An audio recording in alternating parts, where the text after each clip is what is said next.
Well, the clock is ticking as we advance to the 2024 election and the consequences of its results. None of them seem more dire, as in the video that you're about to see. It comes directly from a retired U.S. Army general. He's outlining in detail how fast the words enemy from within can translate into fascist actions. A retired Major General, Randy Manners, brings a checklist of conditions to be met for fascism to succeed in the United States of America under Donald Trump and J.D. Vance, and their Inhuman Agenda 47, Project 2025, 7 Mountain Mandate. Hey, please take 5 minutes to connect those dots today. Well, you'll be both glad and horrified that you did. But first, let's check out this sobering, damn scary, vitally important to share video from CNN earlier, before it's too late. We're going to go and begin with those enemy from within comments. I mean, Trump himself has not even sought to clarify it. His campaign statement was this: President Trump is 100% correct. Those who seek to undermine democracy by sowing chaos in our elections are a direct threat. Just like the terrorists from Afghanistan that was arrested for plotting multiple attacks on Election Day within the United States. Unquote. Joining me now, retired Major General Randy Manners. He endorsed Kamala Harris for president. General, thank you for being here. That phrase, I wonder what your immediate thought was when you hear the enemy from within. I mean, the vice president took that on quite forcefully tonight, talking about his threats possibly to use the military. What was your take and reaction? So, first of all, the vice president is correct. You're correct. While he's not in office, he cannot do anything to harm Americans directly. If he was to be the commander-in-chief again, everything changes. The Supreme Court has given him immunity. And the threshold for turning the National Guard into his personal police force is quite low. As long as he has a consenting governor, he can authorize the funds to pay them as the commander-in-chief, and he can use the National Guard almost in any way that he wants. And most Americans don't know how very easy it would be for an unhinged president to use the military against our own citizens. Could he force an unwilling governor to do the same, or he would have to have one complicit? So it's easy if the governor is complicit. If it's an unwilling governor, he could consider using the active duty. There are so many things that could be done because these are areas where sane men don't go. It's basically the guardrails of our democracy. The rule of law prevents civilian leaders from going where they should not go. But President Trump is not like any sane leader. One of the common pushbacks I hear when anyone sort of opines about the prospect of him using the military is they say that you are undermining the military. You are not giving them enough credit. They would not perform or follow an unlawful order of any kind. What do you say to that? So it's very important to understand that the president of the United States, he or she selects all the officers for promotion in our military. Congress, the Senate approves those nominations, but it's the president who does it. So under Project 2025, it is proposed that he's going to require the equivalent of a loyalty oath, or they call it an interview, of all 3- and 4-star generals.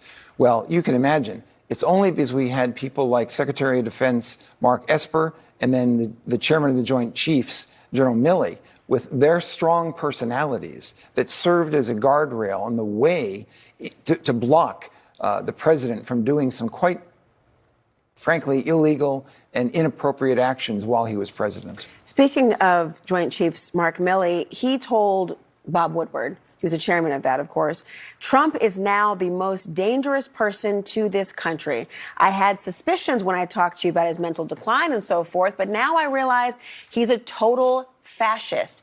This is a stunning statement from somebody of such high ranking. Yes. What does it say that someone like Milley would vocalize this and believe it? Well, I'm very proud of General Milley for saying what he did to Bob Woodward.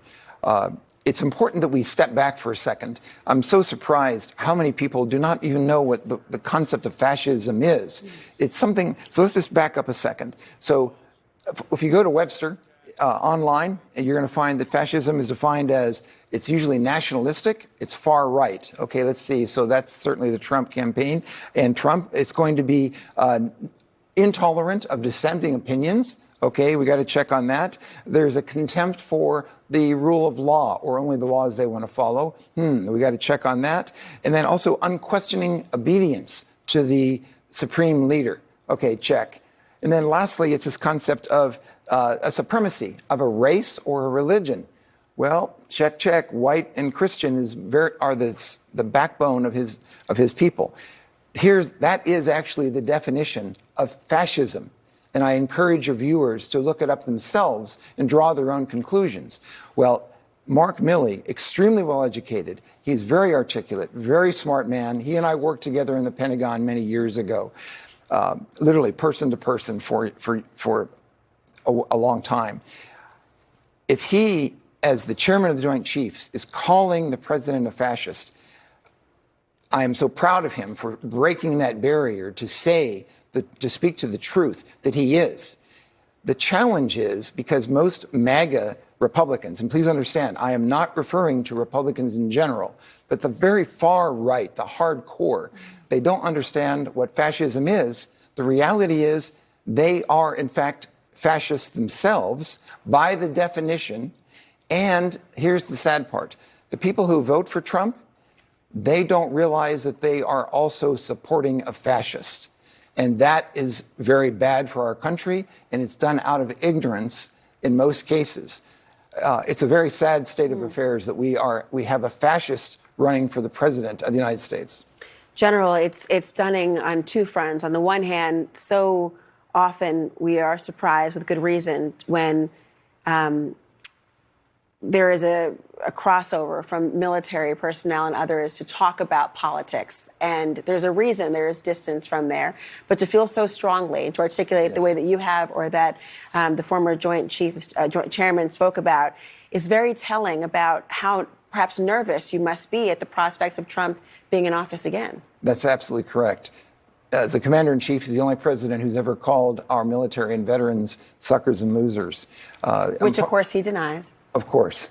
And I actually respect General Kelly for his integrity as well, to report it as it actually happened, backed up by others. I think this is also very important to remember that I'm been apolitical all of my life. Right. I'm part of an organization of over 1,000 generals and admirals and ambassadors and senior enlisted leaders who support Vice President Harris and Governor Walz. We have been apolitical, and it is very difficult for us to be able to speak up at this time, but we must. General, thank you so much for joining us this evening. It's a pleasure. Thank you so much. Back in 2003, my company had the amazing chance to fly to Washington to meet with a cadre of Air Force generals at the Pentagon about improving their image under George Bush's presidency. And I asked them about their personal feelings about the president at the time, and they said memorably and nobly, "We serve the president, whomever that is." So when I see that video, if generals and majors are willing to raise dire concerns about a Trump return to the presidency, my experience tells me he's that bad. Major Manners is right. Most people don't understand that a Trump presidency represents unfettered fascism. In fact, that's what Trump and the Heritage Foundation and that whole lot, that's what they're banking on. And that's why we're here at Occupy Democrats, because knowledge is power. Right, Jagger?